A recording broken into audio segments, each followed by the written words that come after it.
उत्तर प्रदेश के मुख्यमंत्री योगी आदित्यनाथ मंगलवार शाम को मुंबई आ रहे हैं। बुधवार को उन्हें बॉलीवुड और टीवी उद्योग से जुड़े कई अभिनेताओं से मिलने की उम्मीद है। वे उत्तर प्रदेश में प्रस्तावित फिल्म सिटी उत्पादन के बारे में विशेषज्ञों के साथ चर्चा करेंगे। योगी यूपी से फिल्म सिटी में आएंगे ताकि मुंबई के लोग आ जा सके, जुड़ सके और निर्देशकों निर्माताओं की राय लेकर यहां फिल्म का काम शुरू कर सके। दिल्ली से सटे ग्रेटर नोएडा में फिल्म सिटी का निर्माण के लिए जगह भी आवंटित की गई है। 2 दिसंबर को योगी देश के कुछ बड़े उद्योगपतियों और बैंकरों से मिलने वाले हैं। इस दौरान वे राज्य में निवेश, प्रस्तावित फिल्म सिटी और वित्त शहर पर चर्चा करेंगे। सीएम प्रतीकात्मक रूप से लखनऊ नगर निगम का बीएसआई में शुभारंभ करेंगे। योगी की मुंबई यात्रा पर एनसीपी सांसद सुप्रिया सुले ने कहा कि केंद्र द्वारा मुंबई के महत्व को कम करने के प्रयास किए जा रहे हैं। उन्होंने कहा कि अगर सीएम योगी यूपी में बॉलीवुड की तरफ फिल्में सिटी बनाना चाहते हैं तो उन्हें शुभकामनाएं उनके साथ हैं। सुप्रिया उत्तर प्रदेश के मुख्यमंत्री योगी आदित्यनाथ मंगलवार शाम को मुंबई आ रहे हैं। बुधवार को उन्हें बॉलीवुड और टीवी उद्योग से जुड़े कई अभिनेताओं से मिलने की उम्मीद है। वे उत्तर प्रदेश में प्रस्तावित फिल्म सिटी उत्पादन के बारे में विशेषज्ञों के साथ चर्चा करेंगे। योगी यूपी से फिल्म सिटी में आएंगे ताकि मुंबई के लोग आ जा सके, जुड़ सके और निर्देशकों निर्माताओं की राय लेकर यहां फिल्म का काम शुरू कर सके। दिल्ली से सटे ग्रेटर नोएडा में फिल्म सिटी का निर्माण के लिए जगह भी आवंटित की गई है। 2 दिसंबर को योगी देश के कुछ बड़े उद्योगपतियों और बैंकरों से मिलने वाले हैं। इस दौरान वे राज्य में निवेश, प्रस्तावित फिल्म सिटी और वित्त शहर पर चर्चा करेंगे। सीएम प्रतीकात्मक रूप से लखनऊ नगर निगम का बीएसआई में शुभारंभ करेंगे। योगी की मुंबई यात्रा पर एनसीपी सांसद सुप्रिया सुले ने कहा कि केंद्र द्वारा मुंबई के महत्व को कम करने के प्रयास किए जा रहे हैं। उन्होंने कहा कि अगर सीएम योगी यूपी में बॉलीवुड की तरफ फिल्में सिटी बनाना चाहते हैं तो उन्हें शुभकामनाएं उनके साथ हैं। सुप्रिया सुले ने कहा कि कोई भी बॉलीवुड और मुंबई के प्यार और विश्वास को चोट नहीं पहुंचा सकता। कांग्रेस ने सीएम योगी आदित्यनाथ के मुंबई दौरे को लेकर गंभीर आरोप लगाए। महाराष्ट्र कांग्रेस के प्रवक्ता सचिन सावंत ने आशंका व्यक्त की कि महाराष्ट्र में उद्योगपतियों और बॉलीवुड फिल्म निर्माताओं को धमकी दी जा सकती है। इसके लिए मुख्यमंत्री उद्धव ठाकरे और महाविकास आघाड़ी सरकार को राज्य के उद्योगपतियों और फिल्म निर्माताओं की सुरक्षा पर विशेष ध्यान देना चाहिए। महाराष्ट्र भाजपा अध्यक्ष चंद्रकांत पाटिल ने कहा कि मुंबई एक बॉलीवुड शहर है और कोई भी इसे नहीं ले सकता और ले जा सकता है। अगर कहीं अच्छी सुविधा है तो लोग वहां भी शूटिंग कर सकते हैं।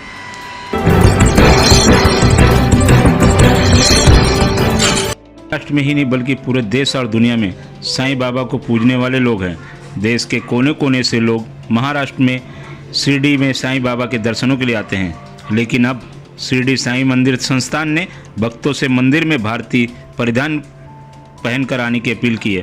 संस्थान का कहना है कि कुछ दिनों से यह शिकायत आ रही है कि कुछ महिला श्रद्धालु छोटे कपड़े पहनकर दर्शन के लिए आ रही हैं। राज्य में अनलॉक से अंतर्गत मंदिरों को भक्तों के लिए फिर से खोला गया है। शिरडी साईं बाबा को भी भक्तों के लिए खोला गया। मंदिर में भक्तों की अपार श्रद्धा होने की वजह से यहाँ काफ़ी भीड़ उमड़ रही है। मंदिर प्रशासन ने सभी लोगों से कोरोना के नियमों के पालन की गुजारिश की है। मंदिर ट्रस्ट ने सभी भक्तों से मंदिर परिसर में सिर्फ भारतीय परिधानों को ही पहनकर आने का अनुरोध किया है। मंदिर ट्रस्ट ने परिसर में इस बाबत नोटिस भी लगाया है। ट्रस्ट के मुताबिक कई लोगों की शिकायत आने के बाद उन्होंने यह कदम उठाया। मंदिर में भक्तों की भीड़ को नियंत्रित न कर पाने की खबरें सामने आ रही हैं। 17 नवंबर को ऑनलाइन दर्शन का प्रयास भी तकनीकी खामियों की वजह से पूरी तरह से सफल नहीं हो पाया था। कोरोना के खतरे से अभी बाहर नहीं निकल पाया है। ऐसे में बचाव के सभी उपायों को सख्ती से लागू करना बहुत जरूरी है।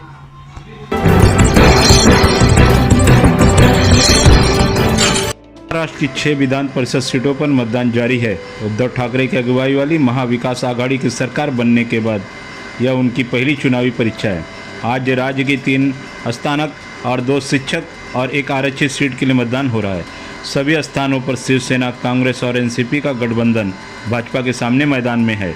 केंद्रीय मंत्री नितिन गडकरी, पूर्व सीएम और विपक्ष के नेता देवेंद्र फडणवीस सहित कई दिग्गजों ने अपने भाषण का इस्तेमाल अब तक किया। मतदान शाम 6 बजे तक होना है। विधान परिषद की 6 सीटों पर होने वाले चुनाव में वोटों की गिनती 3 दिसंबर को होगी। साल 2019 के विधानसभा चुनाव के बाद महाविकास आघाड़ी का जन्म हुआ और उसके बाद लॉकडाउन लग गया। लॉकडाउन के बाद यह राज्य में पहला बड़ा चुनाव है। बतौर सीएम कोटव के नेतृत्व में अब पहला चुनाव है, इसलिए उनके इस अग्नि परीक्षा के रूप में देखा जा रहा है। भारतीय जनता पार्टी में 4 सीटों पर अपने उम्मीदवार उतारे हैं। महाराष्ट्र विधान परिषद के चुनाव में बीजेपी ने 4 सीटों पर अपने उम्मीदवार उतारे हैं और 1 सीट पर निर्दलीय को समर्थन किया है। वहीं महाविकास आघाड़ी 5 सीटों पर चुनाव लड़ रही है, जिसमें शरद पवार के नेतृत्व वाली एनसीपी 2 और कांग्रेस 2 सीटों पर और उद्धव ठाकरे के नेतृत्व वाली शिवसेना 1 सीटों पर चुनाव लड़ रही है।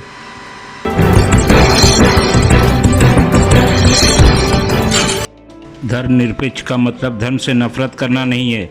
मैं जन्म से हिंदू और कर्म से हिंदू हूँ। मैंने हिंदू धर्म का अध्ययन किया है और 9 साल की उम्र से योग का अभ्यास कर रही हूँ। उर्मिला मातोंडकर आज शिवसेना में शामिल होने के बाद उन्होंने शाम 4 बजे प्रेस कॉन्फ्रेंस की। प्रेस कॉन्फ्रेंस में उर्मिला ने कई मुद्दों पर अपनी स्थिति स्पष्ट की। मैं ट्रोल का स्वागत करती हूँ। ट्रोल में एक पदक पर विचार करता हूँ। ट्रोलर्स हमेशा मुझे दिखाते हैं कि मैं सही रास्ते पर हूँ। उर्मिला ने कहा, मैं मराठी हूँ और एक कदम आगे बढ़ने के बाद पीछे नहीं हटूंगी। मुझे कांग्रेस पार्टी छोड़े हुए 14 महीने हो चुके हैं। मैंने यह नहीं कहा कि जब मैं पार्टी छोड़ी तब राजनीति छोड़ दूंगी। कांग्रेस छोड़ने के 14 महीने हो चुके हैं। इसलिए यह मुद्दा पुराना है, दर्ज किया गया। उर्मिला ने कहा कि महाविकास आघाड़ी के काम की भी सराहना की। उन्होंने 1 साल में महाविकास आघाड़ी सरकार का बहुत अच्छा काम रहा। उद्धव ठाकरे राज्य के लोग उन्हें मुख्यमंत्री के रूप में नहीं बल्कि परिवार के मुखिया के रूप में देखते हैं। उन्होंने महाराष्ट्र को आगे बढ़ाया और मैं उनके नेतृत्व में काम करना पसंद करूंगी। शिवसेना का महिला मोर्चा बहुत मजबूत है। मैं उनका एक हिस्सा बनने के अवसर के लिए आभारी हूं। मैं एक शिव सैनिक के रूप में आई हूं और एक शिव सैनिक के रूप में काम करूंगी। उर्मिला ने कहा, आज बॉलीवुड उत्तर प्रदेश के मुख्यमंत्री योगी आदित्यनाथ से मुंबई में बॉलीवुड अभिनेताओं और निवेशकों की मुलाकात के मुद्दे पर भी अपने विचार व्यक्त किए। उर्मिला ने कहा, अगर योगी आदित्यनाथ मुंबई आ रहे हैं तो आपका स्वागत है। आप उन्हें जय महाराज बता सकते हैं। मुझे ऐसा नहीं लगता कि उन्होंने कहा है। मुझे मुख्यमंत्री का विचार पसंद आया। मुझे उद्धव जी का फ़ोन आया। उन्होंने परिवार के सदस्य की तरह मुझसे बात की। विधान परिषद की सामाजिक और सांस्कृतिक स्थिति समृद्ध है। हमें उस विरासत को बढ़ाने के लिए आना चाहिए। उद्धव ठाकरे, मुझे यह विचार पसंद आया। उर्मिला ने कहा,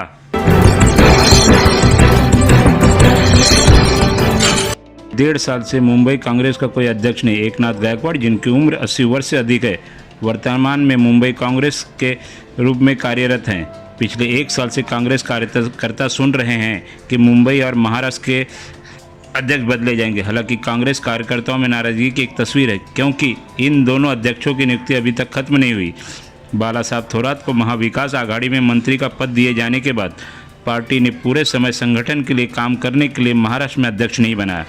लोगों को गलत संदेश जा रहा है कि कांग्रेस का शीर्ष नेतृत्व खुद पार्टी के विकास के लिए कुछ नहीं करना चाहते, भले ही पार्टी हर जगह पीछे हो रही हो। महाराष्ट्र कांग्रेस प्रभारी 3 दिन के दौरे पर मुंबई आ रहे हैं। वह कल सुबह 10 बजे से दोपहर 1 बजे तक यशवंतराव चौहान प्रतिष्ठान में राज्य के दलित नेताओं के साथ विचार विमर्श करेंगे। महाराष्ट्र कांग्रेस के प्रभारी 8 बार महाराष्ट्र का दौरा कर चुके हैं और सभी महत्वपूर्ण पदाधिकारियों के साथ चर्चा भी कर चुके हैं। वह पिछले साल अक्टूबर में मुंबई और फिर 17 नवंबर को दिवाली के दूसरे दिन आए थे। उन्होंने मुंबई कांग्रेस अध्यक्ष और आगामी नगर पालिका चुनावों के बारे में मुंबई के प्रख्यात कांग्रेस नेताओं के साथ चर्चा की। 19 तारीख को पाटिल दिल्ली जाकर एक रिपोर्ट दी है। हालांकि 2022 में मुंबई। वहीं कांग्रेस के पदाधिकारी पूछ रहे कि नाना पटोले विधानसभा अध्यक्ष, पूर्व मुख्यमंत्री पृथ्वीराज चौहान महाराष्ट्र कांग्रेस अध्यक्ष और डॉक्टर अमरजीत सिंह मन्हास और मजदूर नेता भाई जगताप के नामों पर चर्चा हो रही है। समझा जाता है कि मन्हास के नाम पर सर्वसम्मति है। अगर पार्टी कांग्रेस संकट मोचन अहमद पटेल के निधन के 3-4 दिनों के भीतर एक नए कोषाध्यक्ष की नियुक्ति करती है तो संगठन में मुंबई अध्यक्ष नियुक्त करने में कितने साल लगते हैं। हालांकि 23 वरिष्ठ नेताओं के पत्र लिखे हैं, क्योंकि अध्यक्ष को अखिल भारतीय स्तर पर नियुक्त नहीं किया गया था। पदाधिकारियों का मानना है कि पार्टी अभी भी अपने प्रारंभिक अवस्था में गुरुदास कामत के निधन, प्रिया दत्त, मिलिंद देवड़ा की गुट निरपेक्षता और पार्टी के गैर भागीदारी, संजय निरुपम के विवादास्पद बयान और पुराने और वरिष्ठों के जाने के साथ साथ प्रसिद्ध उर्मिला मातोंडकर की विदाई आज पार्टी में जा रही है। हालांकि पूर्व मंत्री ने कहा कि पार्टी को अभी तक अपने अध्यक्ष की घोषणा करने का समय नहीं मिल पा रहा है और पार्टी का मार्ग अव्यवस्थित है। जबकि एनसीपी अध्यक्ष शरद पवार को पार्टी प्रदेश अध्यक्ष के रूप में नियुक्त करती है तो वह पृथ्वीराज चौहान जैसे अनुभवी नेता क्यों नहीं होते, यह सवाल आम कार्यकर्ता पूछ रहे हैं। भिवंडी तालुका के वर्जेश्वरी अंबाड़ी रोड पर सोमवार की सुबह तेज गति से जा रहे एक डंपर ने सावरोली गांव के पास एक के बाद एक सहित 4 वाहनों को टक्कर मारकर क्षतिग्रस्त कर दिया। इस दुर्घटना में एक टेम्पो चकनाचूर हो गया। उसके चालक की घटनास्थल पर ही मौत हो गई। बताया गया है कि डंपर चालक शराब के नशे में था, जिससे उसका वाहन पर नियंत्रण नहीं रहा और भयंकर दुर्घटना हो गई। स्थानीय नागरिकों ने डंपर चालक को पकड़कर अंबाड़ी नाका पुलिस के हवाले कर दिया। पुलिस के अनुसार दिघासी निवासी वाले टेम्पो चालक यशवंत पाटिल टेम्पो में सब्जी भाजी ले जा रहा था। सोमवार की सुबह अंबाड़ी से वैजेश्वरी की तरफ जा रहे थे। उसी समय वैजेश्वरी की ओर से काफ़ी तेज गति से आ रहे डंपर ने टेम्पो को टक्कर मार दी। टक्कर इतनी तेज थी कि टेम्पो के परकच्चे उड़ गए और चालक यशवंत पाटिल की घटनास्थल पर ही मौत हो गई। टक्कर के बाद डंपर चालक वाहन सहित वहां से भागने लगा और आगे जाकर एक स्विफ्ट कार एवं अन्य 2 टेम्पो को टक्कर मारते हुए झिड़के फाटा के पास एक बाइक सवार को भी रौंद डाला। इस दौरान वहां मौजूद लोगों ने नशे के चूर डंपर चालक माधव ठगे को पकड़कर पुलिस के हवाले कर दिया। घटना के बाद अंबाड़ी नाका पुलिस चौकी के लोगों की भीड़ जुड़ गई और डंपर चालक पर कड़ी कार्रवाई की मांग करने लगी। फिलहाल पुलिस ने आरोपी को गिरफ्तार कर आगे की कार्रवाई शुरू कर दी है।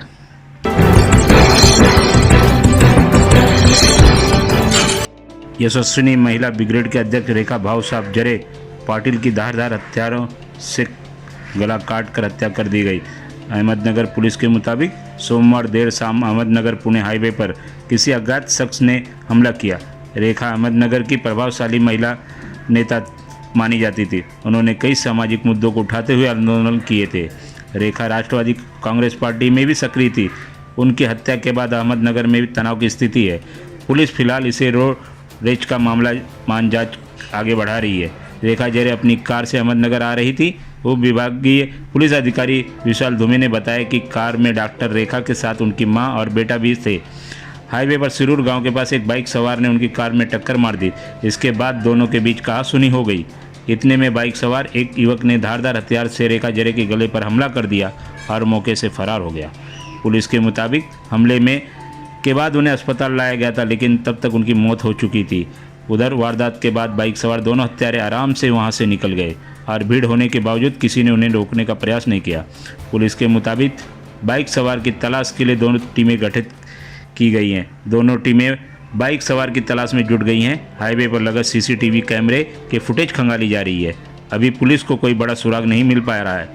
पुलिस अब इस बात की जांच कर रही कि हमला पहले से प्रायोजित था या आवेश में किया गया। रेखा जरे की हत्या की जानकारी मिलते ही एनसीपी के स्थानीय विधायक संग्राम जगताप जिला अस्पताल पहुंचे और घटना की जानकारी ली। महिलाओं के सशक्तिकरण के लिए यशस्वी महिला ब्रिगेड कई साल से काम कर रही थी। समय समय पर संगठन ने महिलाओं के विभिन्न मुद्दों को उठाते हुए पुणे और अहमदनगर में प्रदर्शन भी किए।